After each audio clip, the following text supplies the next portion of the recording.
बिस्मिल्लाहिर्रहमानिर्रहीम। अस्सलाम वालेकुम दोस्तों। पैगम्बर इस्लाम हज़रत मोहम्मद सल्लल्लाहु अलैहि वसल्लम की एक हदीस है, पैगम्बरों में से हर पैगम्बर को अल्लाह ताला ने ऐसे मोजज़े दिए जिनको देखकर लोग ईमान लाए, और मुझे जो मोजज़ा अता हुआ वो कुरान है।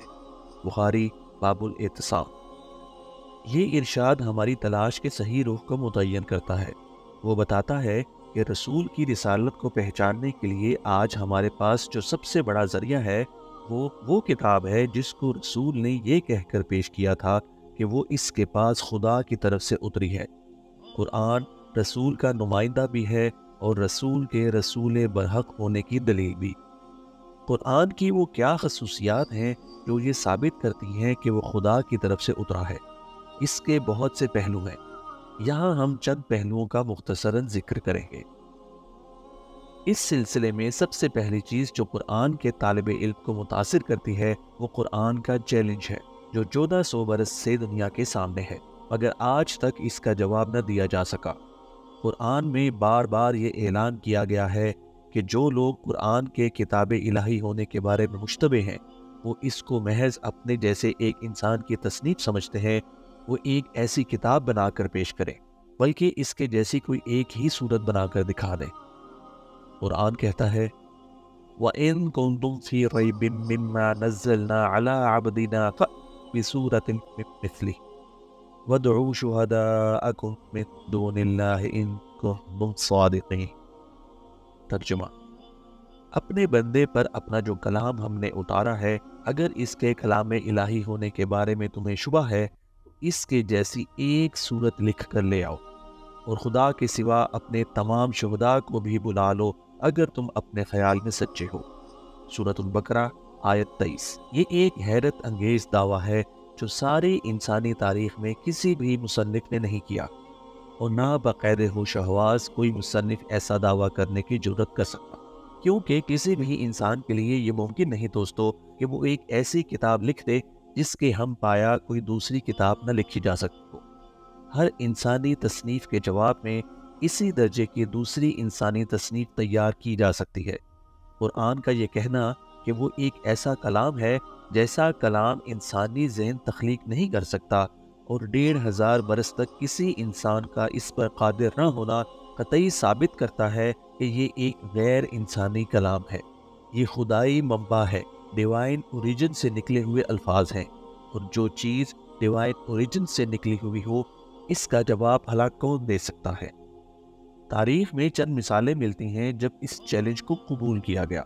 सबसे पहला वाक़या लबीद बिन रबिया का है, जो अपने क़ुव्वत कलाम और तेज़ी तबाह के लिए मशहूर था। इसने जवाब में एक नज़्म लिखी जो काबे के फाटक पर आवेज़ा की गई। ये एक ऐसा एजाज़ था जो सिर्फ किसी आला तरीन शख्स को ही मिलता था।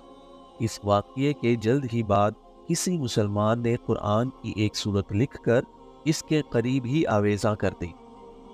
लबीद, जो इस वक्त तक इस्लाम नहीं लाए थे, जब अगले रोज़ काबे के दरवाजे पर आए और सूरा को पढ़ा तो इब्तदाई फ़िक्रों के बाद ही वो गैर मामूली तौर पर मुतासिर हुए और ऐलान किया, बिलाशुबा ये किसी इंसान का कलाम नहीं है और मैं ईमान लाता हूँ।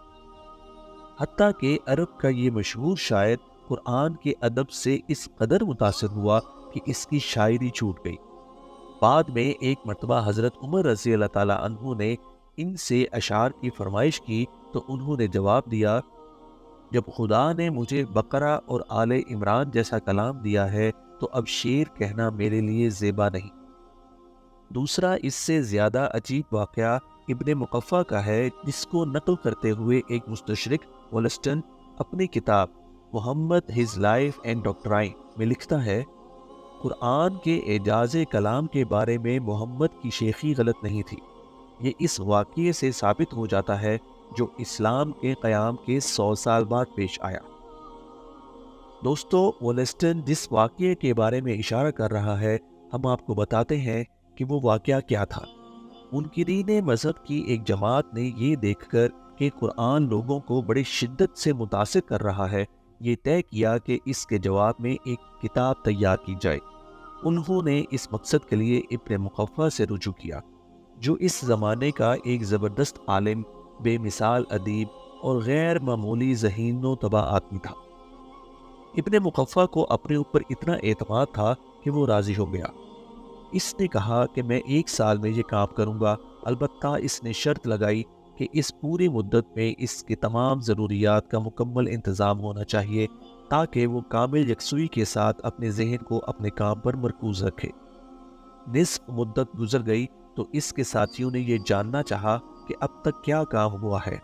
وہ جب اس کے پاس گئے تو انہوں نے اس کو اس حال میں پایا کہ وہ بیٹھا ہوا ہے، قلم اس کے ہاتھ میں ہے، گہرے مطالعے میں مستغرق ہے اور مشہور ایرانی ادیب کے سامنے ایک سادہ کاغذ پڑا ہوا ہے۔ اس کی نشست کے پاس لکھ لکھ کر پھاڑے ہوئے کاغذات کا انبار ہے اور اسی طرح سارے کمرے میں کاغذات کا ڈھیر لگا ہوا ہے۔ اس انتہائی قابل اور فصیح اللسان شخص نے اپنی بہترین قوت صرف کر کے قرآن کا جواب لکھنے کی کوشش کی، مگر وہ بری طرح ناکام رہا۔ اس نے پریشانی کے عالم میں اعتراف کیا کہ صرف ایک فقرہ لکھنے کی جدوجہد میں اس کے 6 مہینے گزر گئے، لیکن وہ کچھ نہ لکھ سکا۔ چنانچہ نا امید اور شرمندہ ہو کر وہ اس خدمت سے دستبردار ہو گیا۔ دوستو، قرآن کا چیلنج بدستور آج تک قائم ہے۔ صدیوں پر صدیاں گزر گئیں مگر کوئی اس کا جواب نہ دے سکا۔ قرآن کی یہ ایک حیرت انگیز خصوصیت ہے جو بلا اشتباہ یہ ثابت کرتی ہے کہ یہ مافوق ہستی کا کلام ہے۔ اگر آدمی کے اندر فی الواقعہ سوچنے کی صلاحیت ہو تو یہی واقعہ ایمان لانے کے لیے کافی ہے۔ یہ قرآن کے ہی اس معجزانہ کلام کا نتیجہ تھا کہ عرب کے لوگ جو فصاحت و بلاغت میں اپنا جواب نہیں رکھتے تھے اور جن کو اپنے کلام کی برتری کا اتنا احساس تھا کہ عرب کے سوا بقیہ دنیا کو عجم، گونگا کہتے تھے، اور وہ قرآن کے کلام کے آگے جھکنے پر مجبور ہو گئے۔ تمام لوگوں کو اس کے برتر ادب کا اعتراف کرنا پڑا۔ زما دازدی نام کے ایک عرب آپ صلی اللہ علیہ وآلہ وسلم کے پاس آئے۔ وہ ابھی اسلام نہیں لائے تھے۔ آپ صلی اللہ علیہ وآلہ وسلم نے انہیں قرآن کا کچھ حصہ پڑھ کر سنایا۔ وہ سن کر حیران رہ گئے۔